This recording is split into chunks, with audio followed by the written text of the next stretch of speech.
Bismillahirrahmanirrahim. Assalamualaikum warahmatullahi wabarakatuh. Status harian norma baharu COVID-19. 2 kes berada dalam kategori 4 iaitu memerlukan bantuan oksigen dan di bawah pemantauan rapi. Kementerian Kesihatan memaklumkan 343 kes dilaporkan sembuh.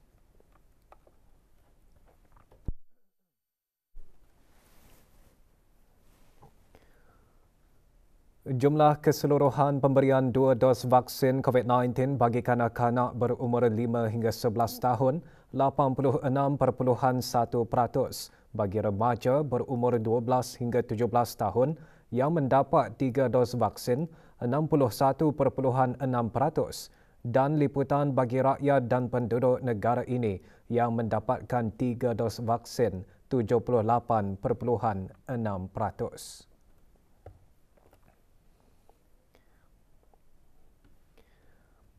33 graduan menerima hadiah pada majlis penghargaan dan doa kesyukuran graduan cemerlang Beasiswa Kementerian Hal Ehwal Agama.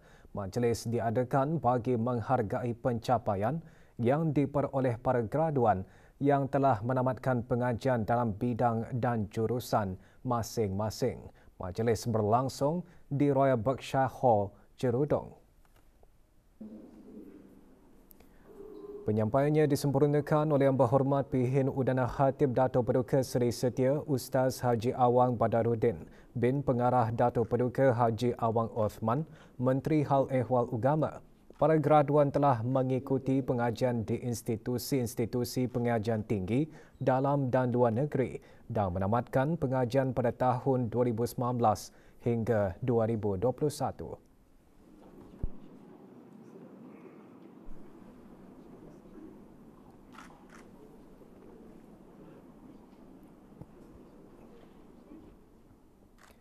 Majlis Perhimpunan Khas Wanita sempena sambutan Maulid Nabi Muhammad sallallahu alaihi wasallam peringkat negara tahun 1444 Hijrah akan diadakan pada hari Sabtu 22 Oktober di Royal Berkshire Hall, Cerudong bermula pukul 9 pagi.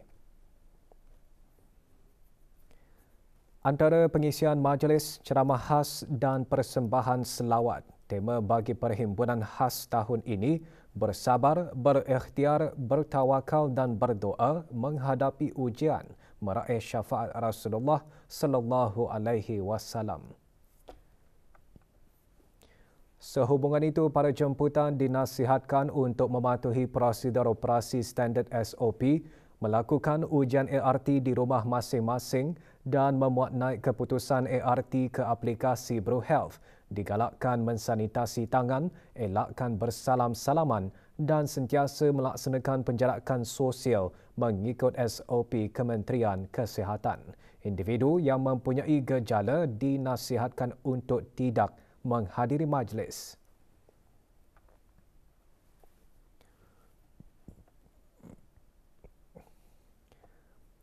Sebagai satu langkah untuk memastikan peningkatan pembangunan sumber manusia di semua peringkat dalam mencapai matlamat strategik Program Bimbingan Literasi dan Numerasi LNCP, Kementerian Pendidikan melalui LNCP mengadakan Majlis Akreditasi LNCP bagi Lead Trainers, Senior Coaches dan Coaches 2022. Majlis berlangsung di Sekolah Ugama Arab Menengah Perempuan Raja Isteri Pengiran Anak Hajah Salihah, Katok. Di majlis ini, para pelatih dan pembimbing dari Kementerian Pendidikan dan Kementerian Hal Ehwal Agama menerima sijil dan lepel pen masing-masing. Penyampaiannya disempurnakan oleh Dr. Syamsiah Zuraini Kancanawati binti Haji Tajuddin, Setiausaha Tetap Pendidikan Teras Kementerian Pendidikan. Majlis antara lain diadakan untuk memberi pengiktirafan kepada para pegawai dan tenaga pengajar yang berjaya dalam latihan berkenaan. Salah satu tanggungjawab saya ialah memastikan dan memantapkan lagi kualiti program perkembangan profesional guru-guru dengan cara memastikan isi kandungan dan struktur program itu adalah berdasarkan keperluan guru-guru dan sentiasa relevan dan mengikut kompetensi pengajaran guru-guru berdasarkan piawaian Guru Brunei Darussalam 2.0.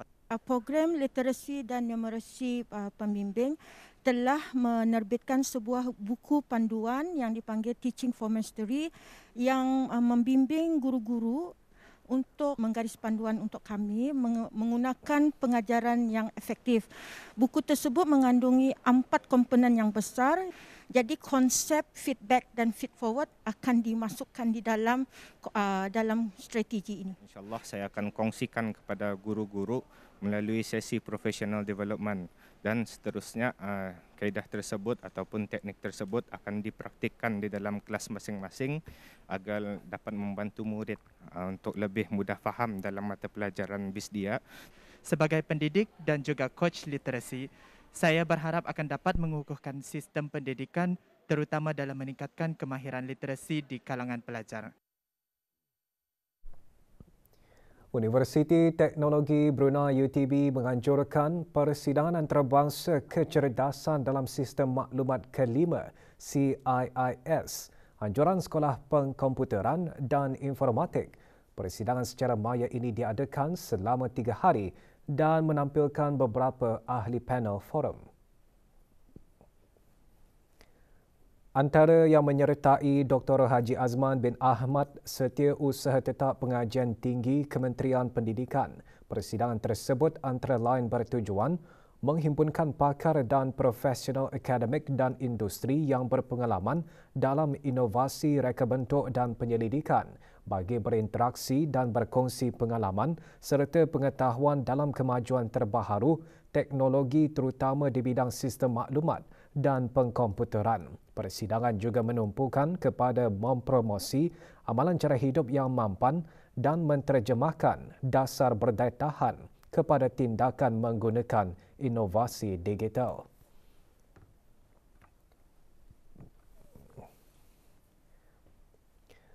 Tujuh penuntut Universiti Brunei Darussalam UBD, 15 penuntut Universiti Islam Sultan Sharif Ali Yunisa, 4 penuntut Universiti Teknologi Brunei UTB dan 2 orang profesional diraikan dalam satu majlis graduasi secara maya setelah menamatkan program pensijilan antarabangsa yang ditawarkan oleh Universiti Osaka.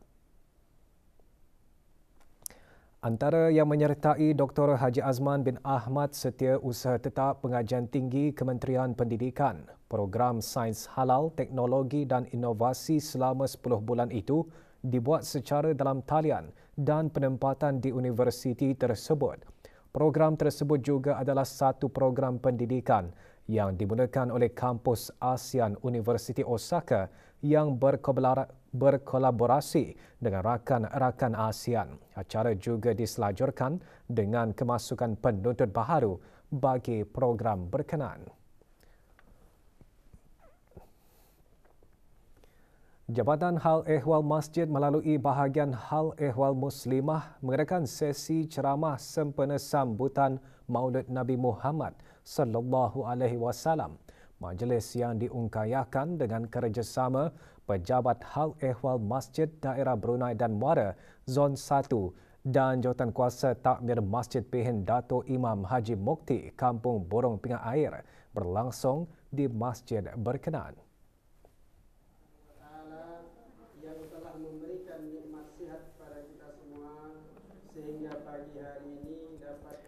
Hadir Datin Hajah Nahria binti Haji Asbi, Isteri Menteri Hal Ehwal Agama. Ceramah bertujuan mengenang kembali perjuangan baginda Rasulullah dalam mensyiarkan Islam di samping meneladani kepribadian baginda yang luhur. Acara dihasrat dapat menggalakkan penglibatan muslimah dalam menghadiri program keagamaan di masjid-masjid. Selawat serta salam kita aturkan kepada baginda Rasulullah SAW. Teknologi moden kini menjadi pilihan para pengusaha tempatan bagi menghasilkan produk yang kreatif dan boleh menembusi pasaran yang lebih luas. Seperti yang dilakukan oleh salah seorang pengusaha belia yang terpilih di daerah Tutong ini, memanfaatkan kuasa platform digital untuk mengembangkan perniagaannya, iaitu seni ukir digital selaras dengan agenda ekonomi digital negara untuk menghasilkan kraf hiasan kayu yang bermutu. Jadi alhamdulillah kami datangkan mesin laser engraving machine ini daripada luar negeri. Alhamdulillah dari sana permulaan kami belajarlah macam mana cara penggunaan laser dan sebagainya. Dan pada bulan pertama kami sudah memulakan kami punya perusahaan dengan mengeluarkan sebelum itu bukan peluang segala kitchen tu tema tu. Kami mengeluarkan produk notebook lah. Seni ukir dan kraf tangan digital sangat bernilai dan perlu diwarisi oleh generasi masa kini. Dengan adanya cetakan laser digital, ia mampu menonjolkan produk-produk yang dihasilkan sekaligus meningkatkan lagi kualiti ekonomi negara. Saya adalah salah seorang pengusaha yang terpilih di daerah Tutong mengikuti kursus transformasi satu kampung satu produk yang mengubah produk klasik macam klasik ini, artinya produk yang kami keluarkan yang sedia ada ke arah produk yang lebih premium, yang menyorong packagingnya yang lagi berkualiti, produk yang lebih berkualiti. Jadi masa akan datang sudah semestinya untuk memperkembangkan lagi kami punya perusahaan ini, malah membantu belia-belia yang belum bekerja sana. Seorang warga emas berusia 67 tahun berhasil memperoleh keuntungan hampir RM3,000 setahun melalui usahanya menanam nanas di ladang berkeluasan 1.6 hektar di Kampung Merangking, Mukim Bukit Sawat di daerah Belait. Di bawah syarikat bukti hasil usaha milik Dayang Asmah binti Haji Hamdi, ladang nanas tersebut diusahakan sejak 10 tahun yang lalu. Ladang itu mula diusahakan oleh ayahnya yang sejak dari awal mencuba menanam nanas serta minat anak-anaknya untuk bercucuk tanam. Dayang Asmah meneruskan usaha menanam nanas jenis paun. Dulu belum lagi ada pagar atau benar cabarannya banyak pulang tu. Tapi sabar sajalah. Rasanya kan berputus asa pulang tu jangan tanah. Tapi kalau sudah memikirkan macam mana kalau berputus asa kan sudah rugi. Teruskan saja. Daripada bapakku dulu enang bertanam nanas. Jadi sudah tu kan dari damit biasa sudah macam ikut bapakku menanam. Jadi dengan sendirinya pandailah. Sudah tak melihatlah. Sebab patut aku akan menurunkan untuk anak-anak. Hasil tanaman buah nanas yang diusahakan dijual secara borong di ladang berkenaan. Meskipun berdepan pelbagai cabaran, Dayang Asmah cekal dan giat meneruskan usaha tanaman nanasnya dengan bantuan pemantauan dan tunjuk ajar dari Jabatan Pertanian dan Agri Makanan, Kementerian Sumber-Sumber Utama dan Pelancongan.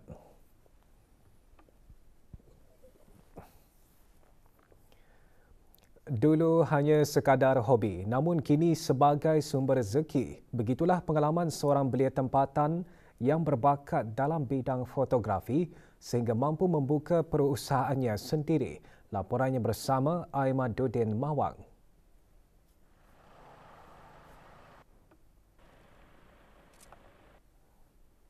Mula beroperasi sejak 12 tahun lalu, Muiz Fotografi milik Awang Abdul Muiz bin Haji Awang memang tidak asing lagi dalam penggambaran bagi acara-acara keramaian seperti majlis-majlis perkahwinan. Idea membuka perusahaan sendiri tercetus selepas Awang Abdul Muiz menawarkan khidmat penggambaran secara percuma kepada rakan-rakan yang dikenali. Peluang berinteraksi dengan jurugambar-jurugambar berpengalaman menjadi motivasi kepadanya untuk meneruskan perusahaannya. Tetapi apabila saya telah mengikuti banyak pengalaman dalam bidang fotografi ini, saya terfikir untuk menolong bisnes keluarga lah, perniagaan keluarga ibu saya yang menyewakan alat-alat perkahwinan pada masa itu. Jadi saya terfikir untuk mengembang luaskan lagi perbagaikan perkhidmatan pada dalam bisnes keluarga saya ini. Pelbagai pengalaman dilalui sepanjang menceburi bidang perusahaan fotografi. Pengalaman menggambar di luar negara, which is bagi saya merasakan dan melihat ada pelbagai culture, tradisi ataupun budaya yang berlainan daripada negara kita ni.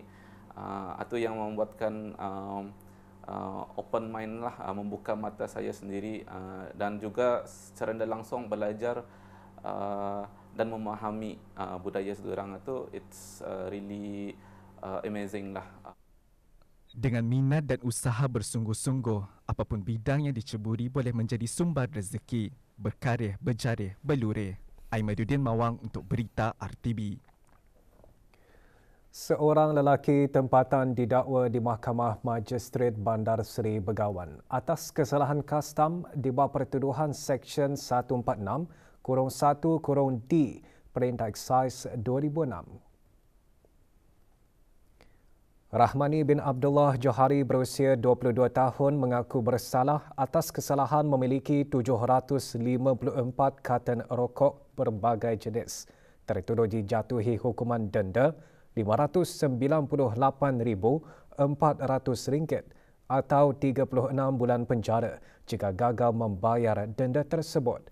Mahkamah memberi tempoh sehingga 19 April 2023 bagi tertuduh menjelaskan denda tersebut. Kesemua barang yang terlibat dihukum rampas.